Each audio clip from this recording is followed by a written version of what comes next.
The Dementors have returned.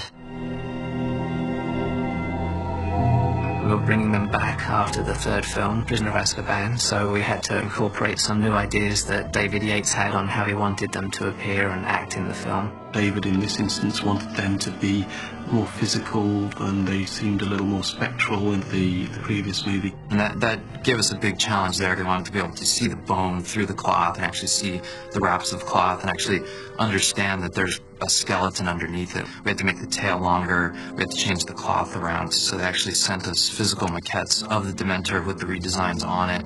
And then we further took that and really developed textures and things like that on top. Because that's a little hard to get with the maquettes. That's kind of where we take off and start doing some more of our creative work. There was a definite design change, but also a sort of a change in how the Dementors would behave. One of the really important things with them is, obviously getting a sense of violence in them. The Dementors are more dynamic, they're faster than before, where in the past they were really just kind of ominous and very slow. This time, they can come out and attack. It's funny with the Dementor, they don't have a face. They don't even have lips. They're just this completely black, dark, covered up creature. So it's a real challenge to try and to get some features to show up in that model, because they have to look menacing, they have to look threatening, and in so many of these shots the head is just a black ball. So we did do some tricks with the interior of the mouth. There's an opening now for the mouth, so you actually can kind of see into the mouth. And at one point we were talking about sucking some eyeballs in there, but that kind of went away. So they're basically faceless. There's a little bit of subtle movement in the face to give them a little bit more character and personality. The big thing was that the Dementors actually have the ability to have their cloth move and undulate and almost act as appendages. As the Dementor moves around, you can see the pieces of cloth almost have a mind of its own and take control almost like fingers or hands, and be able to come in and grab Harry or to wrap around his arm, for example. So part of it is the adjustment of how the cloth could flow, and then the other part is kind of integrating all of that, rendering it and getting it to look like a deteriorated fabric. They needed to look more weather-beaten, more destroyed. We kept tearing the cloth a little bit more, putting more worn spots on the cloth, more rips, more tattered edges. Because they're covered up, because you don't see much of their body, we really did pay a lot of attention to the quality and look of all of that cloth. There's a sequence where the Dementor actually picks up Harry and shoves him up against the wall. So there's a few shots where the Dementor actually has him by the neck and he's holding him up on the wall. So that's sort of the tightest interaction that we have with them. The interaction with the character this close to camera, that's always a little bit tricky to do. Our animators were really great about keying off of Harry's movements, the actor's movements in the plate, to try and keep that hand attached to the neck. They actually just choreographed that on set. They kind of stuck him up on a rig that mounted Harry from behind onto the wall, and he just kind of acted like he was being choked. Much of the work came afterwards, where we had to very tightly match move Harry's neck and chin and then put the Dementor hand onto that. It was actually fun to get to revisit these characters, because I didn't work on that film that the Dementors appeared in. So they were one of the creatures that I always really liked, so I was glad to see them come back.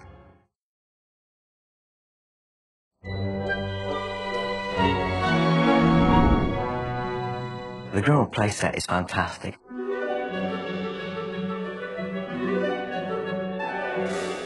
It's a typical 18th century Georgian square in London, terraced houses. In that sense, it's typical. What is very untypical, everything inside is strangely distorted, compressed in width or length, exaggerated in height.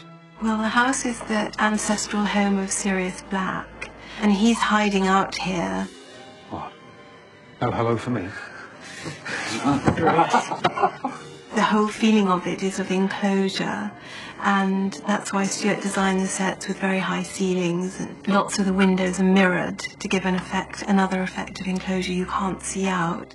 It's incredibly decayed, incredibly dusty. The woodwork is all black. As you come in, the walls of the hall are all a dark grey silk, which is printed with a big sort of damask pattern. We like using silken walls because it's easy to distress. It looks good if it's aged. The floor of the hall is a tessellated tile effect in black and white, but much aged down. Mira, the head of graphics, designed the tapestry very much with J.K. Rowling. In the book, there are only a handful of names on the Black Family Tree, but when you bring it to film, you actually have to visualize it. So I called Jo and said, Jo, we need some more information. Can you help us?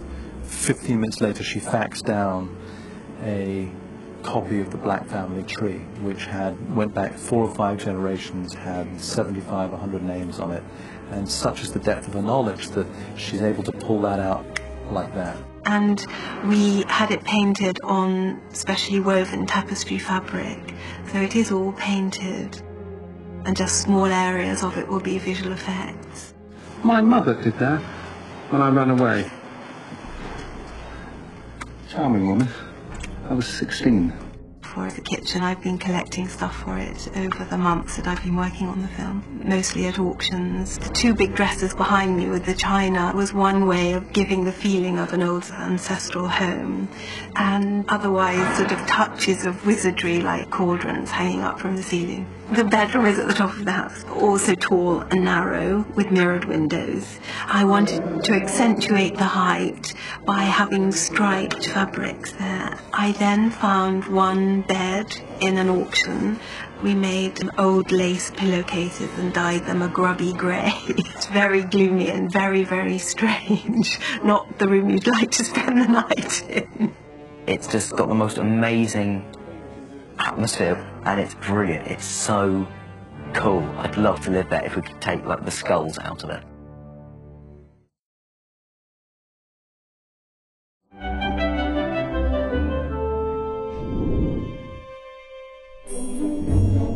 Tongs.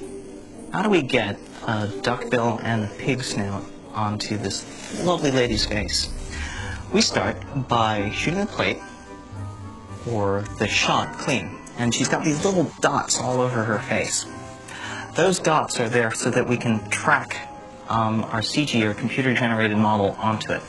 Those dots help us because, for example, we place them in places such as here and here that we know don't move. So we have a standard anchor point to kind of bring our model onto her. So she does her performance of the scrunched up nose and her blown out face like that, and then we take that, and then we take her head and we do something called scanning it. So we take a laser and then we plot all the points into the computer and we generate a CG model of her face. The next thing we do is go in there and take that face and stretch it out so it has a duckbill on there. It's a slow sort of transformation. It's got to come from somewhere, which is the tricky bit. And there's the little pig snout popping out like that as well. Once we get that, we do the next step, which is paint it. So we develop a shader that looks like human skin. And then once we have all of this done, we track our CG model onto the face of the actress with the animation in there. The next thing is that we start matting out or cutting out the bits of the actress that we want to keep, and then the silvery gray areas are the ones that are going to be CG. And then finally, the last little bit is we clean everything up and we make it look real.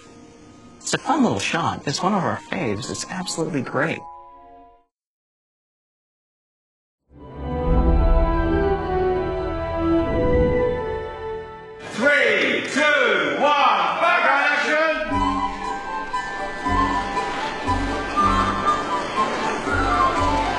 The Ministry of Magic, which Jo created in the 5th book, which is a great new universe. We've never seen it in any of the previous Harry Potter films. There's a sort of 1950s bureaucratic, old-fashioned vibe to the Ministry of Magic. Something that's quite quaint and British and not very efficient, but very charming. We thought it would be fun to, in the first instance, to place it beneath the Muggle ministries. So we went to Whitehall and we went to the Ministry of Defence, and in that area there I thought it'd be terrific if there was this parallel universe underneath this very familiar one. I've never used a visitor's entrance before. This should be fun. Stuart Craig came up with this notion that it was a series of tunnels, basically, because we both got intrigued by the underground system. We researched early underground stations, the Metropolitan line, the old Piccadilly line, and there are remnants of those early underground systems that still survive. So we went, we had a look and discovered that the facades on the street were beautiful classical architecture, but rendered in ceramic tile.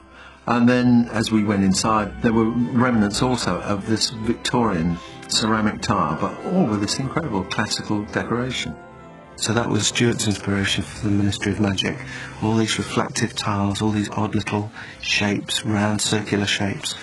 And so it's very British.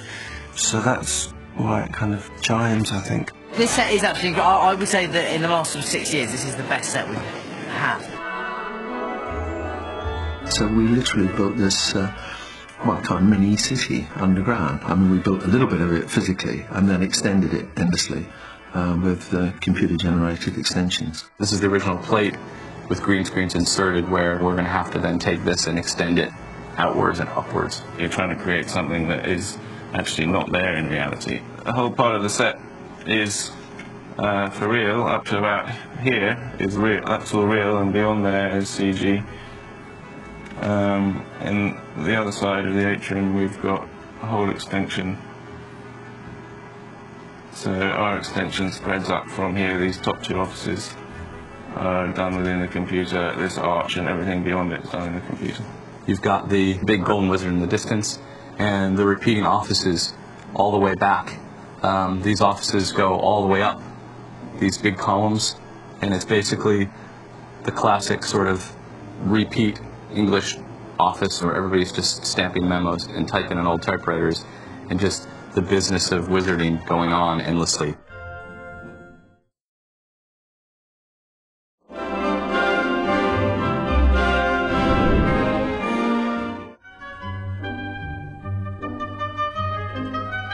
The cactus was great fun. I mean, doing things like that are great because they're such self-contained little things, and it's great if you have a radio-controlled object that you give to an actor, because then you can work with the actor.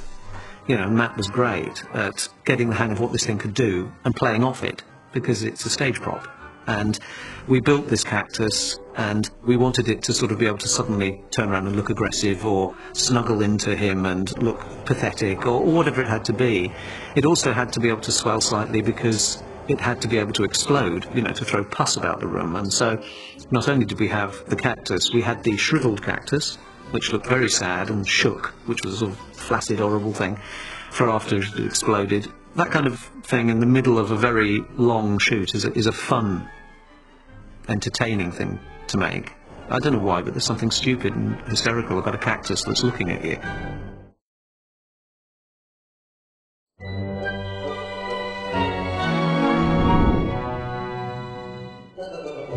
The most endearing thing about them all is they corpse quite a bit.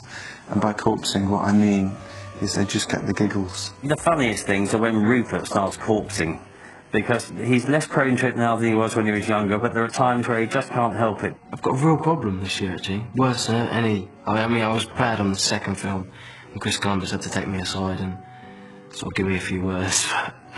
It's quite early on. David hasn't really said anything yet. He's sort of laughing off on the own, but I don't know how long that'll last. But he's such an infectious laugh as well. As soon as he goes, I fall to pieces. I'm gone. Just go. There was one scene where we're supposed to be terrified of what's on the other side of this wall. They're found us, they're coming to get us. And I can see Rupert laughing in the mirror, and I can see it, and I can hear him sniggering in my ear. And that set me off, and then I set everyone else, and it's so difficult to get that scene going. We'll be doing a scene, it could be quite a serious scene, and he's in the frame, and Rupert will start giggling, and he'll pretend he isn't giggling. He'll try and ignore the fact that he's gone. I have to do about 4 or 5 takes, just because you just can't keep a straight face. So, yeah, I blame Rupert.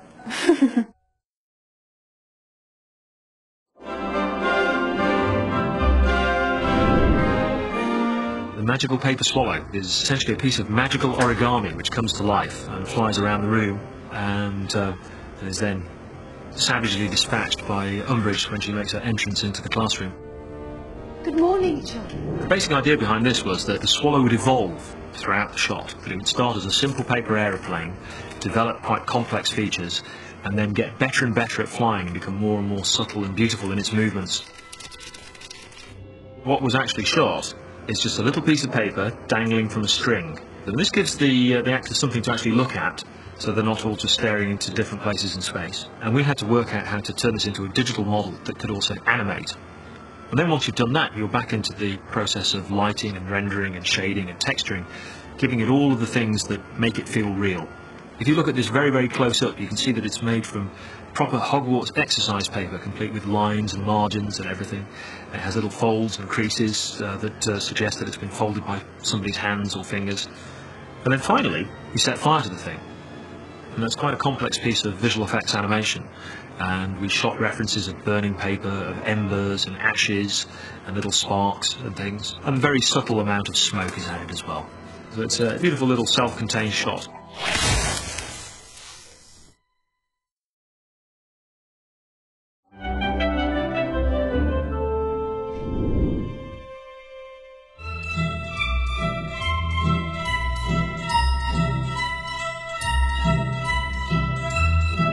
Professor Umbridge is the new Defence Against the Dark Arts. She's evil in a whole new way, I like to say. She's not your typical Snape evil. She's more of your Voldemort evil. She comes along and she's not very nice. She doesn't want them to be doing any spells that she thinks are dangerous. Also, she's a woman who isn't involved with children. To her mind, they're 5 years old. She only teaches us theory. So in these classes, she tells you how to do the spells, but you're not allowed to do. It's a very patronising thing, but not in her mind, and just has to teach them to do things in a safe atmosphere. I mean, it's health and safety gone bloody mad. She believes that that's the way forward, that everything's squeaky, squeaky clean. No mess, no argument, no thinking. Bottom line. Professor Umbridge is probably the most unlikely looking Defence Against the Dark Arts teacher of the lot. She wears pink, she has permed hair, she's rather short. Just generally doesn't look like she could take on anything. I wanted her to be soft, to have a warmth to her look, because she's quite hard. You know, deep down, you deserve to be punished, don't you, Mr. Potter? She has the appearance of being something that she is not. She is that sort of teacher who smiles on the surface, seems very friendly, but will dig the knife in. She's all about order and control, about defining the world according to her rules. We've had a lot of fun finding, I would probably imagine 300 million types of fabric. I haven't worn much pink before, but the alarming thing is I'm rather getting to like them now. So we've had a lot of fun with it. And the shape, little round woolly person, is just not very nice.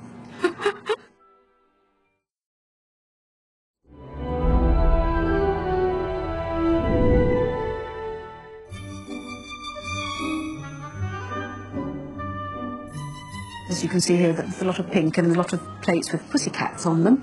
And those pussycats speak and purr and things like that. And they're little spies as well for her.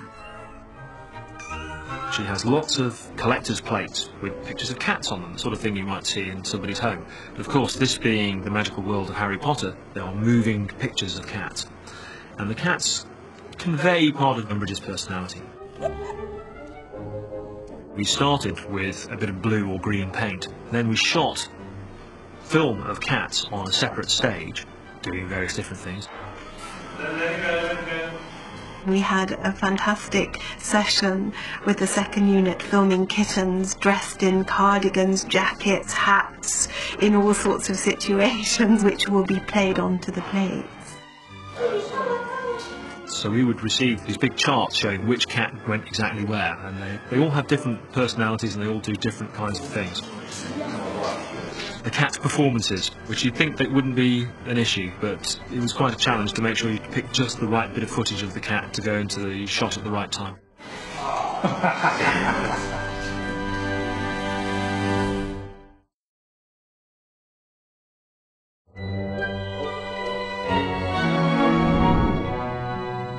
It is the view of the Ministry that a theoretical knowledge will be sufficient to get you through your examinations, which, after all, is what school is all about. Dolores Umbridge is a new character in this film, and she's sent to teach there, but of course will not allow them to have their wands or anything like that. She just wants them to be little children who don't touch anything or do anything. her classroom, we decided, since she doesn't teach them anything at all, that we wouldn't have any decoration in it. So it was just the desks, the blackboard and her desk. And then you go up the stairs and you go into her room, which is completely as we've never seen it before. The walls are tinted pink, a painted pink Aubusson-style carpet. It's a great contrast to everything that we had previously established. We do have colour in the magical world, but it tends to be colours kind of emotionally associated with the mystical, the magical, I think, really.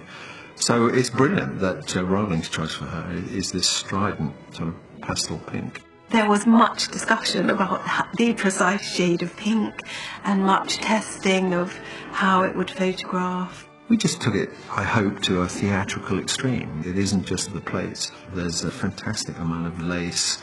The furniture, if anything, rather than belie her character, sort of gives you a hint of what lies beneath, in that it's this curvy kind of French-style furniture. We decided that we hadn't had French furniture before, and since it was spiky and rather aggressive, it would suit her character.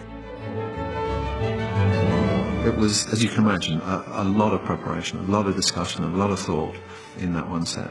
And an awful lot of pink, absolutely. Imelda Staunton loved it, felt very much at home there, which was great for us. It's a wonderful world to have inhabited for the time it took us to make this film. You know, there are a lot of bad characters in films that, you know, they're always in black and evil and stuff. And of course, she's absolutely the antithesis of that and looks so homely and lovely and loving, but not at all.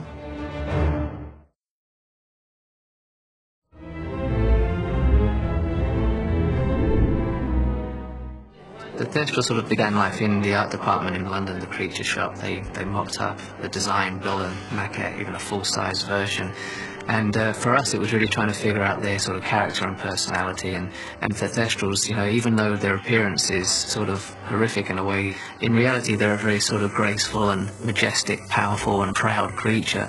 You really wanted it to feel kind of fleshy and make sure that the skin was sliding across the bones, and you can't really show that in a maquette. There's always that last little bit of work that has to be done on the CG end.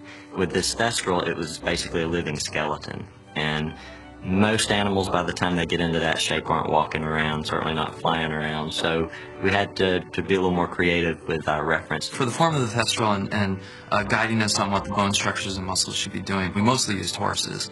Because it's a flying horse, we also then went and got some bird reference as well. One of the things that we really wanted to get was sort of, if you watch horses, they kind of sit there and they twitch every so often, and little muscles go off, and the skin jiggles a little bit. As the animator moves the Thestral's leg up, there's a certain amount of muscles which get activated to do that movement. So we go through and animate those as shapes that are driven by the joints that are driven by the animators. So even as an animator's making a simple walk cycle, all of the muscles are firing when they should, the muscles are flexing as they should, and the skin that's riding over the surface of those muscles is responding as it should. The forest sequence, we're introduced to a baby Thestral, which was an idea that David Yates had because he wanted to show that these were living creatures that bred and ate, and they weren't some kind of skeletal, ghostly thing, they were real and living. Luna's gonna throw him a piece of meat that he'll sort of devour really hungrily, and we found reference to different animals eating for the baby, you know, vultures, lions, you know, hyenas, and really you kind of study and then interpolate. You look at the design and the mood of the shot and try to find something that's close, but then adapt it into what it needs to be. The wings are actually mostly based off of bats. They actually took some extremely high-resolution photos for us of bat wings. They got a bat in and they moved its wings around, and in this case they're quite tight. And so if the wing opens, it stretches, and when it closes, they tighten up. We started off with doing some wing simulations to make sure that, you know, we have a thin layer for the wings that would, as he flies, would kind of undulate and flap with the wind. We see a shot where they unfold the wings, and, you know, there's a sort of elegance to them that sort of belies their physical appearance in some respects. J.K. Rowling's world, and, you know, a flying horse, even as skinny as these things are, they might need wings a little bit bigger than we've given them here to get off the ground, but that's where the magic comes in.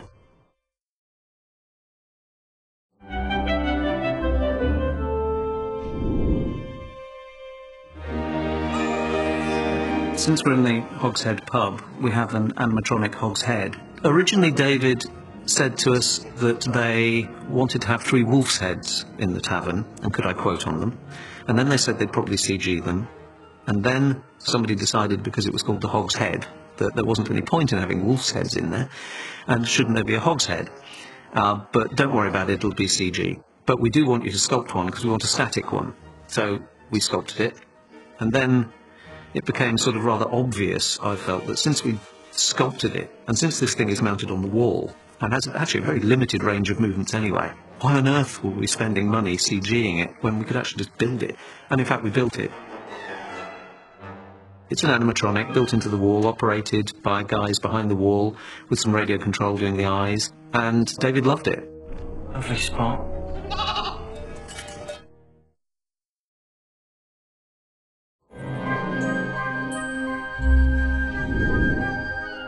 The moment where Neville discovers the Room of Requirements. He's wandering down one of the corridors in Hogwarts, and he walks past, and there's a little tiny pattern begins to appear in the wall behind him, just out of his field of vision.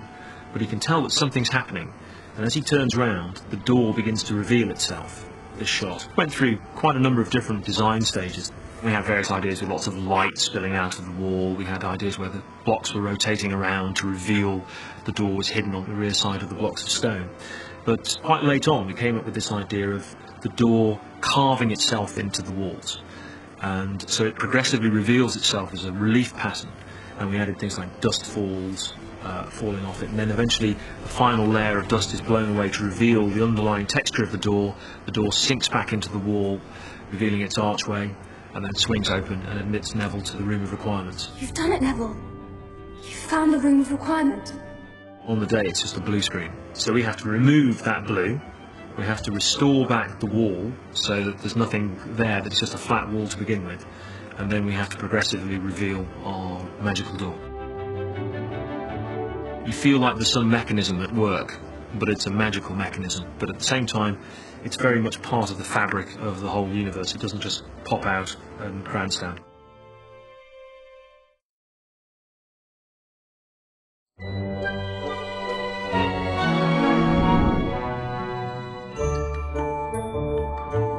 The Room of Requirement is the room which is actually nothing to start off with until you require something, and it becomes what you require. So, say you really needed a toy.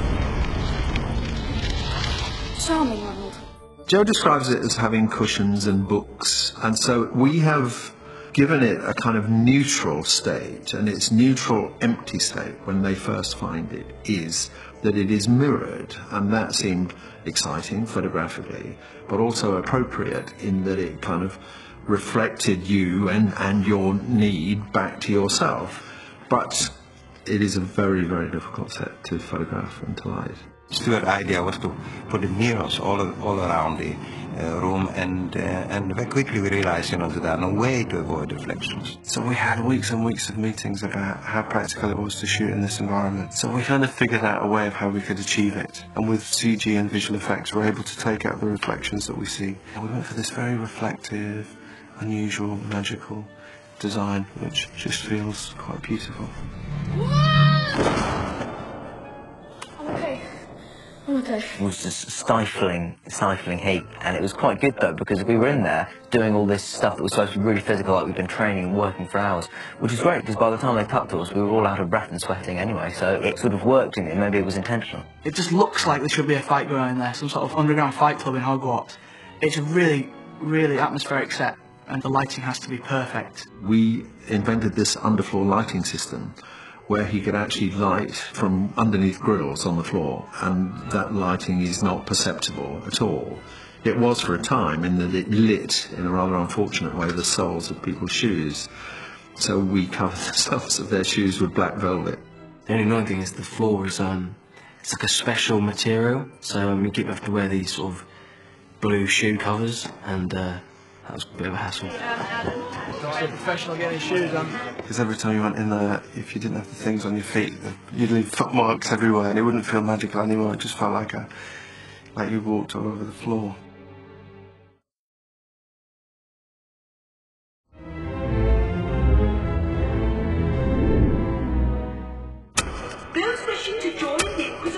squad for extra credit.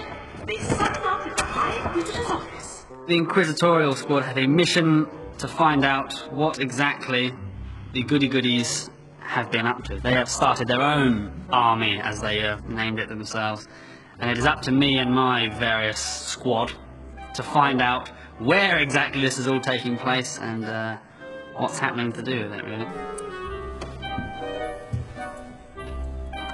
I like the idea of two gangs going at it, so to speak. It's quite bizarre because you get two very distinct factions. I mean, you always get the tension between the Slytherins and the Gryffindors, and that's present through all the films and all the books. But here, Umbridge sort of really uses it, really sort of harnesses it for her own means, and they're sort of prowling around, and they're there when the Room of Requirement is broken into. I think that's quite interesting, how it sort of develops the tension between the two houses, and there's more hostility between the two of them, because they really are just working for Umbridge in that sense. Caught this one trying to help the Weasley girl. I mean, I think she discovers with Malfoy that she has a little posse that she can gather up to help, and they do it quite well. Malfoy's always keen to go against whatever Potter is up to, so he takes great pleasure, along with my great goons, in joining her Inquisitorial Squad. Admittedly, ours is slightly weaker than the Dumbledore's army, but nevertheless, we give it a fair try.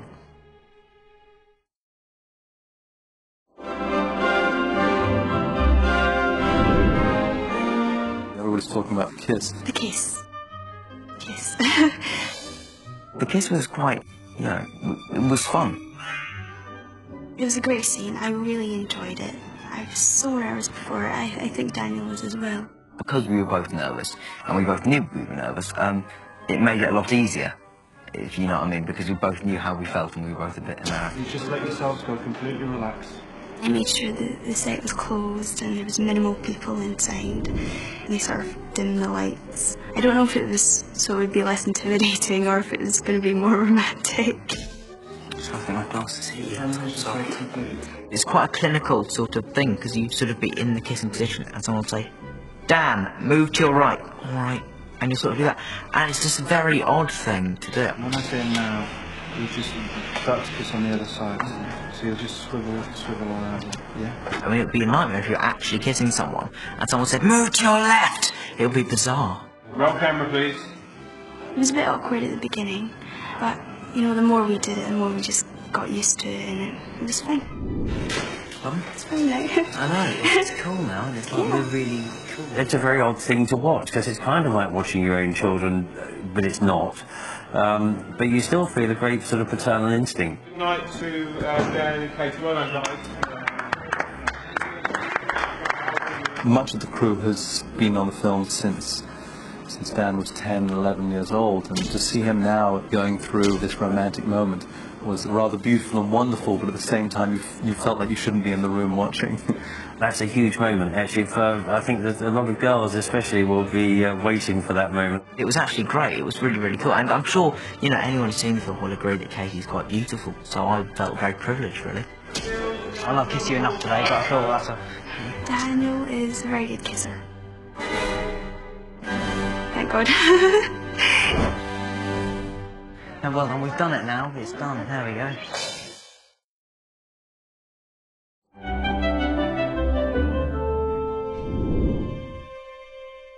Nasty Brent standing there as bold as brass. Harry Potter, the boy who stopped the Dark Lord. Kreacher is a house elf, and whereas Dobby was a house elf you love, Kreacher is the house elf you hate. Such an honour it is. Kreacher was wanted to be, from the very beginning, a much more real person. Dobby was a humorous, slightly cartoon, slightly exaggerated personality. Whereas Kreacher, the brief really was, whatever we do, don't go off into fantasy. You know, it's got to feel like a disgusting old, unwashed old man whose skin has never seen the sun. You know, you don't want to think what his clothing's like. And so that was really our brief. It was to preserve the reality of it. So when we cast him up, we spent a long time trying to find the right translucent silicone that we could artwork that gave that clammy quality. You know, you want to produce a model that you don't want to touch. If the model, without even moving, produces an element of disgust, you're winning. Because he is a fully CG sort of creature on screen. There's really nothing to really base his performance on. To have someone who's a house elf with large monkey-like arms that drag on the ground, that's something that gave these guys a lot of opportunity to try and get in there and get in the head of creature. This is one of the reference photographs that we took. And there's Tim Burke, our visual effects supervisor, and right next to him is our maquette.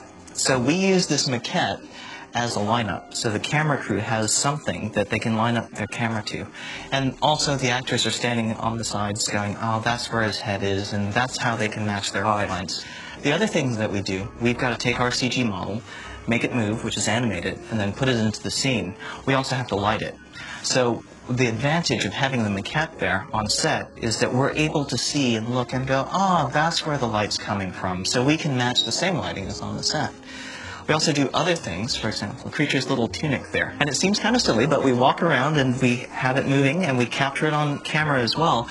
And what that gives our artists the ability to see how the cloth moves and also how it's lit in the environment. We wanted to find some reference of performance. So David cast an actor called Timothy Bateson, who we've shot probably 2 or 3 times now to capture different performances of who Creature is and delivery of lines.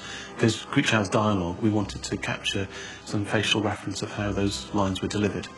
And Timothy gave us several different performances of which David made selects, and from there we've taken that performance reference and developed that into our 3D Creature. So at the end of the day you're seeing the lines delivered by Timothy Bateson but spoken by Creature. Of course, Master.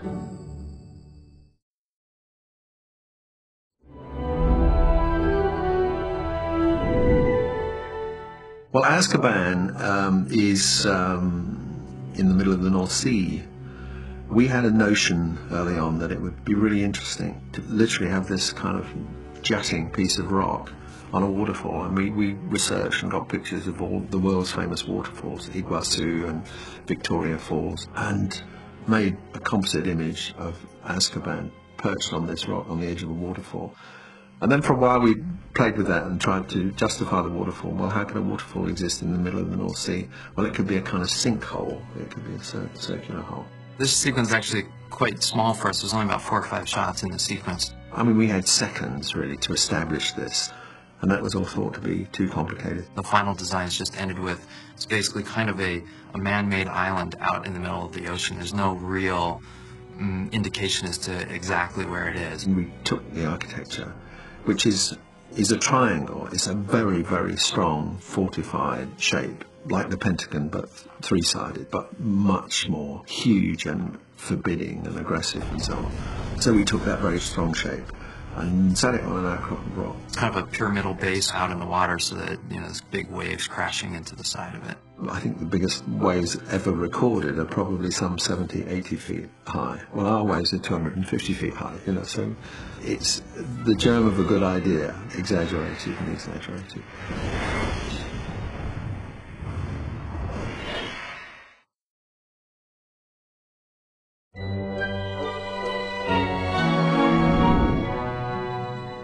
X338, take 1. Okay, camera, and action. The mirror was very tricky because we had to see the mirror on the wall in the unbroken stage. Then we had to see the mirror break but stay on the wall. Then we had to see the mirror fall off the wall on cue. And then we had to see the wall blow in with all the kids standing in front of it. And rather than use explosives in a situation like that, we use air mortars and literally blow it out with high pressure compressed air. There's lots of little tricks to that. For instance, instead of using stone or plaster, which they used to build the sets with, we use cork because it's light enough not to hurt anybody, but it's heavy enough to fly through the air when you blow it up with air or explosive. And it looks real when it breaks. It looks exactly like stone would, so you can colour it, you can darken it down or lighten it up if you need to. The mirror was plexiglass. We had it laser cut to a predetermined break pattern. We glued onto the back of each broken piece a little peg which plugged into a little hole in the wall. And on cue, we pushed all the little plugs forward, so it pushed all the bits of mirror off the wall, all the mirror falls, but the holes that the plugs were in are all covered with little bits of wall. You don't want to put the director in a situation of having to do it a number of times because something didn't quite work. So to get it all working absolutely perfectly is, to me, the art of what it's all about.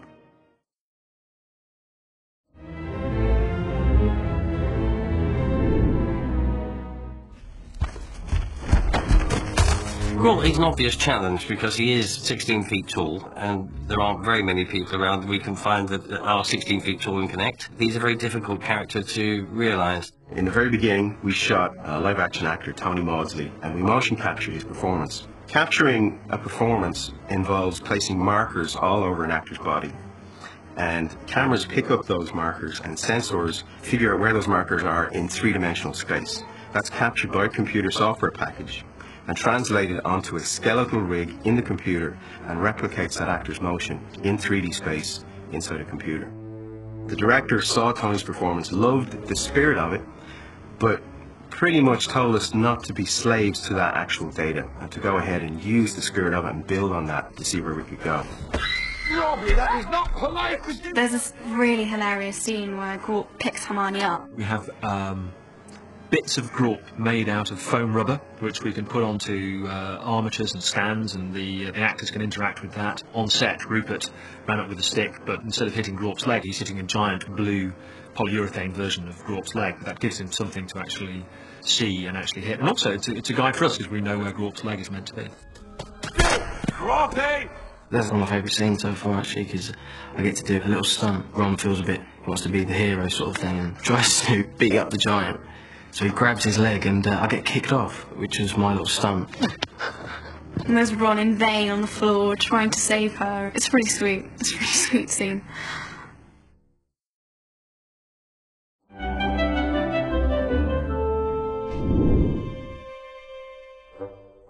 The Weasley Twins fireworks sequence was, in some ways, the most fun, free, and exciting part of working on the film. We felt it was absolutely necessary that we should have a fireworks display. So John Richardson, our special effects supervisor, got in a load of really good fireworks. We laid on a little firework display out on the back lot here at Leavesden, which we filmed, and it gave the CGI guys some sort of real elements to work with.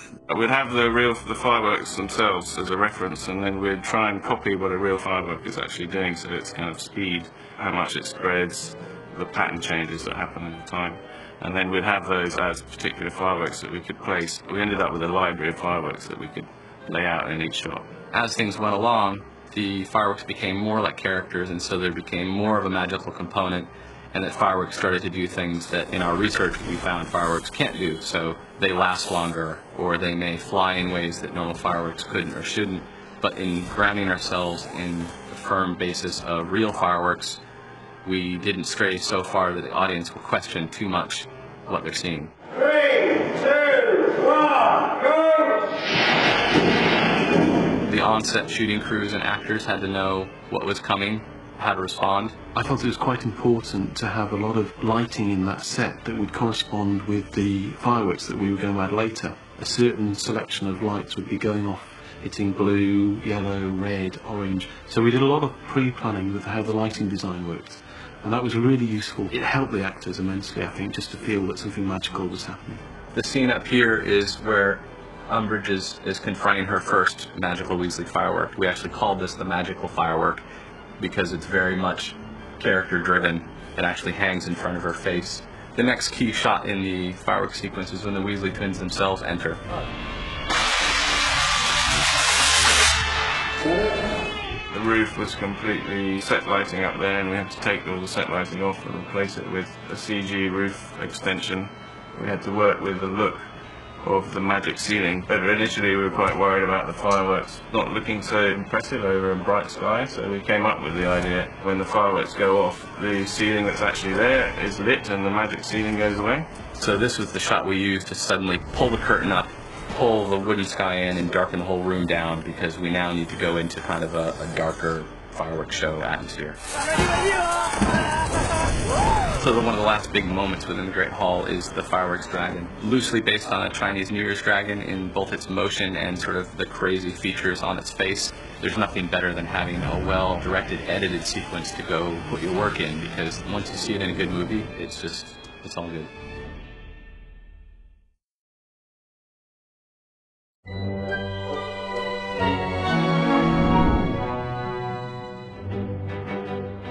We've got the shots of the Weasley twins flying out through the door. We've got 90-odd proclamations hung on the wall over a big area of width and height. They all have to explode. They've all got glass fronts on, so all the glass has to explode out. All the proclamations have to blow out. We do tests for ourselves in the workshop and make sure we've got the look that we think we're going for. Then we show David Yates, get his feedback. Then we do a test on video with 6 proclamations blowing up so that everybody can look at it and see it. And we agree then on the levels of different things that we're going to go with. David Yates wanted the proclamations to rain down like burning confetti afterwards, so we had to put bits of torn up and burnt proclamation in there and then blow those out with small explosive charges which would smash the glass, blow the doors open, generally destroy the whole thing, leaving the air full of smoking, burning paper. 3, 2, 1, go! And then we had special rigs on the back so that we could make every single proclamation fall off the wall at the same time. We had a separate rig which was controlled by steel cables with special little links that were hidden in the wall, and then the links were released by release hooks at the back of the set so that when we pulled for all 70 proclamations fell out. We always said we can do take 2, but it's going to take about 24 hours to re-rig, and we could have done it, but fortunately we didn't have to.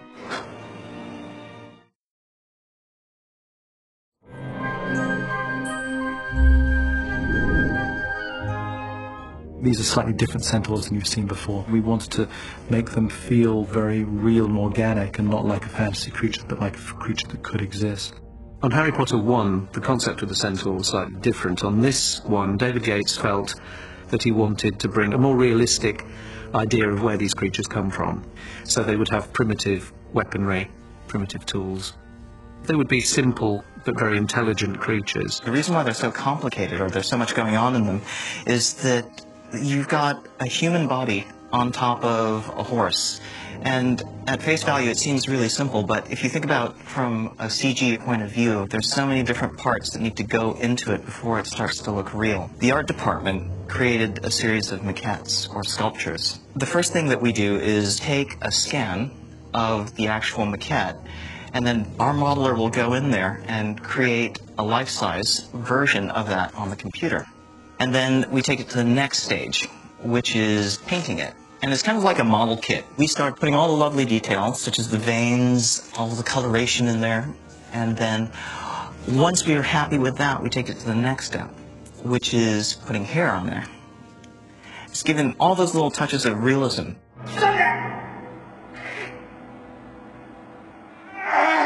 Centaurs have their own language. The 2 centaurs had to have voice training to be able to speak it like that, and it sounds amazing and really aggressive and complicated and intricate. Now, this gives you an idea of the massive amount of work that goes into something as simple as someone talking.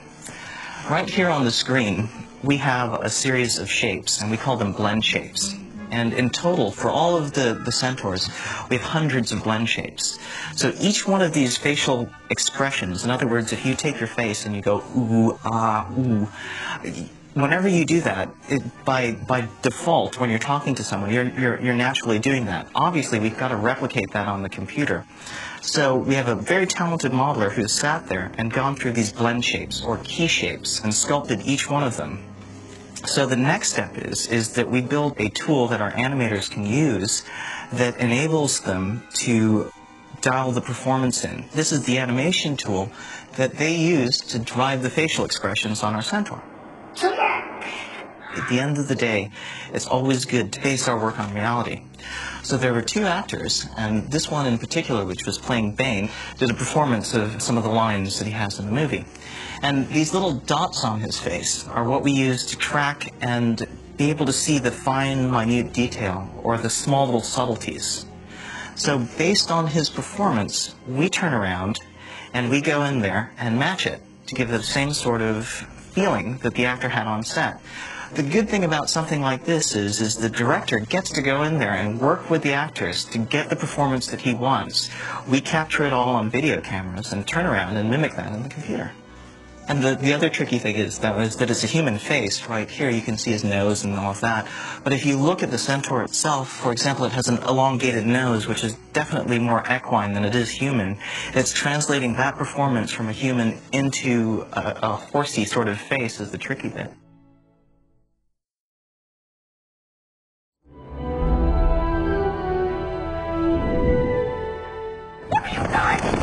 The two centaurs lifting Umbridge, it's kind of tricky because the actor who plays Umbridge is actually not performing to anyone.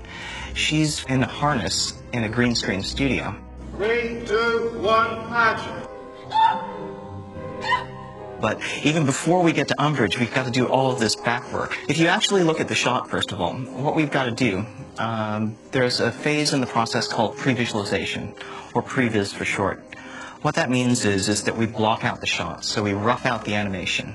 And what we start with is a plate, which looks like this. Now you can see in the background, it's all blue. We replaced that blue with a set extension or matte painting. So that's the next stage in the process. So we've taken out the blue bits in the back now, and we've put in our set extension.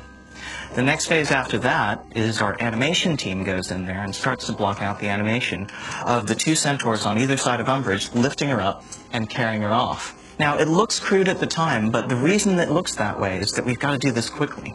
The whole pre-visualization process is brainstorming in 3D to give the director a better idea of what his shot's going to look like. We block out the entire animation of what's going on in there, and then you see the little pink person, which is Umbridge. They take this, and then they go shoot a green screen element of Umbridge. She's on a green screen set on this harness that mimics the motion of what's going on with our pre-visualization. And you can see right there in that tiny little camera, they're playing back our previs, and they're doing a live mix between that and our pre-visualization. So after that, we go to the next phase, which is taking that Umbridge element and then putting it into our 3D scene with our centaurs. It looks easy, but it really isn't.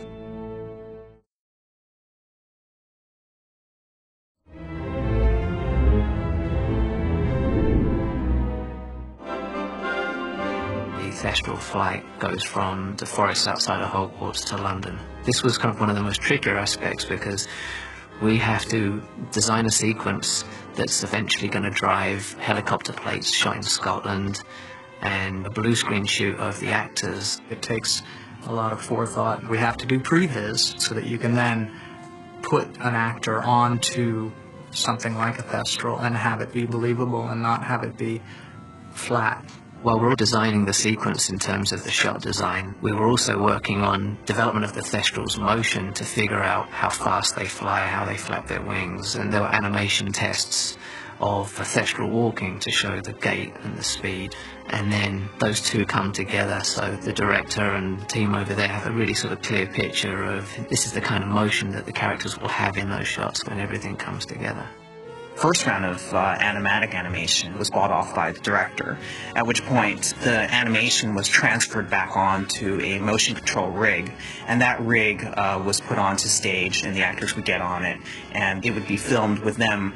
At that point the elements would be combined together with original animation and they would be able to line up exactly the way we wanted to see it in the movie. I think they're going to be impressed by the fact that we've been able to seamlessly put people onto CG characters. I think that in itself hasn't been done to the success that we have accomplished with the Thestral.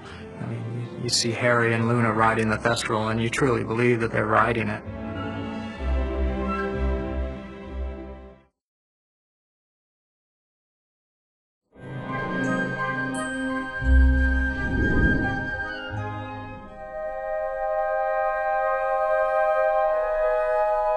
Hall of Prophecies is our first ever totally computer-generated set. We've been very dependent previously on very traditional theatrical set-building skills, and so it was quite a departure for us. The Hall of Prophecy sequence was probably technically our most complex in the entire film. We had to decide how we created this extraordinary environment that J.K. had created in the book. And it's a bit like walking into a huge graveyard, and it goes on for miles. All you see are these extraordinary, strange prophecies that lie dormant, waiting for someone to come and collect them. And so we created this very atmospheric, strange environment of beautiful glass shelves and beautiful sleeping orbs.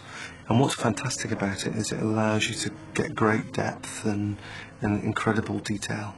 Harry, it's got your name on it. Here we see the first shot where Harry and his companions enter the Hall of Prophecy. The only thing that's real in this shot, actual physical real objects that exist in the real world, obviously the actors and the doorway that's behind them. Everything else has been created in the computer. This is the original green screen plate. The orange dots you see there, this is for tracking purposes. By tracking the little dots in the picture, we can then work out where in three-dimensional space the physical camera was on the day when they shot the plate.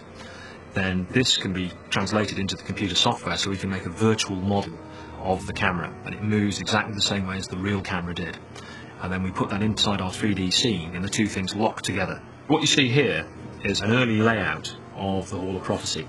And what we've done is we've just made simple models of the shelves, so we've got an idea of the architecture of the scene, which is a very important thing for us to understand how much detail we have to put into it. We call this an animatic or a layout. What you see here is a pretty finished version of the shot. We've added the glass shelves, we've added the prophecy spheres, the stands, you can see all the cobwebs and everything. The final version with the primary grade on, you can now see it's all been muted down, all the colours have been balanced, everything's working together. What's been really pleasing is to see the way that all the layers of organic detail, the dust and the dirt and the cobwebs and the very, very subtle lighting design have just brought the whole thing to life, and it really feels like a space that you could walk into.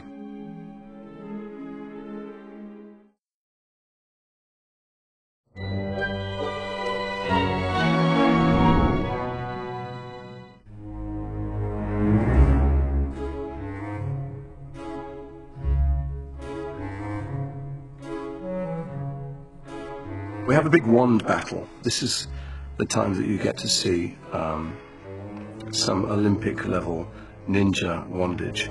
I brought in a wand choreographer because I watched all the other movies, and what was interesting is there hasn't necessarily up until now been a kind of grammar to spells and spell making. So what I wanted to do was to introduce a kind of series of spells that everybody could use. I came up with a family, a group of movements from which all of the spells can be fired or all of the spells can be defended. And within the range of those movements, I then built the choreography from that for the battles. Paul's created this language with these wands. There are certain ways of using the wand, there's certain movements and a certain physicality. We've developed a vocabulary, a kind of physical vocabulary for wands, which isn't fencing and it isn't pointing and it isn't dance, but it's something. What I had to do basically was rehearse all of the actors, take them through the same process as if they'd been to wand training school, and then each of the characters adapted it for their characters, and personalised it basically to make it their own. One of the lovely things about me fighting Gary is that he's got a kind of street, prison, Azkaban-informed fighting style, and I'm very old school and very formal. I've probably picked up a few little handy moves along the way. Everyone had their different styles of wand fighting. I sort of ended up being... I kept on doing like ping pong sound. Me and Gary do a lot of running around in the scene, and we are most certainly regard ourselves as Butch Cassidy and the Sundance Kid, sort of running around and ducking and things. Oh, it's great. It's fantastic fun. I'd like to think I'm Paul Newman, but I'm sure Gary would disagree with me.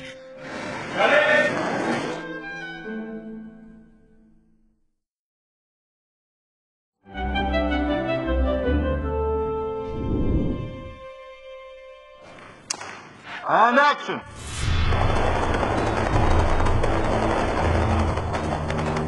The effects in the atrium had to be larger and more spectacular than the previous scenes, and we really wanted to finish on a grand finale between these two great wizards fighting each other. David wanted to feel like the wizards were using things within the set, that they were using elements that they could conjure and turn into more dangerous and powerful spells. We came up with various ideas, the first of which you see the wands locked together whilst the two are dueling. This is the initial wand duel where Voldemort and Dumbledore's wand beams collide and create this hot molten sun in the centre as this drippy lava material splatters around and causes a lot of danger and mayhem. You can see here we've got to put in little lens flares and things that augment the image and make it a bit more punchy. The next stage is Voldemort turns fire into a huge 60-foot fiery serpent which towers above Dumbledore. We built the snake out of this hot liquid magma core, and then we launched flames up over his whole surface, pulling back more off the head so we could reveal features and give a little character. And then we built up flames around the back and revealed areas that looked interesting. Dumbledore uses the water from the fountain on the set to encase Voldemort into a watery prison which picks him up and moves him. To shoot the scenes of Voldemort trapped in the water, one of the things they did was set up a rig for Ralph Fiennes to sit on. I'm on the top of a sort of metal pole strapped to a kind of pivot that turned around and was being tossed around. I was safe, but it took me a few takes to feel how safe it was. The shots of Voldemort performing against the blue screen are roughly timed and shot according to a bunch of previews we did that show the progression of the water picking him up, starting to spin him, and then holding him and moving across the room. Once we had those plates, we would do the water simulations on top. Voldemort breaks out of that, and he basically shatters every single window in the whole of this space and environment, including all of the virtual space where the CG set extension is. They had a lot of practical office windows exploding on the Ministry of Magic set. They did it multiple ways and shot it from different angles, and a lot of those shots we treated minimally, either adding a little bit of extra dangerous glass towards camera or adding a few additional offices that weren't part of the set. So combining with the live action, so we're trying to hand off and pick up this little insert of the computer graphics version of offices blowing out. It's a titanic battle at the end of the film. The two greatest wizards the world's ever known. It's a marvellous thing to see.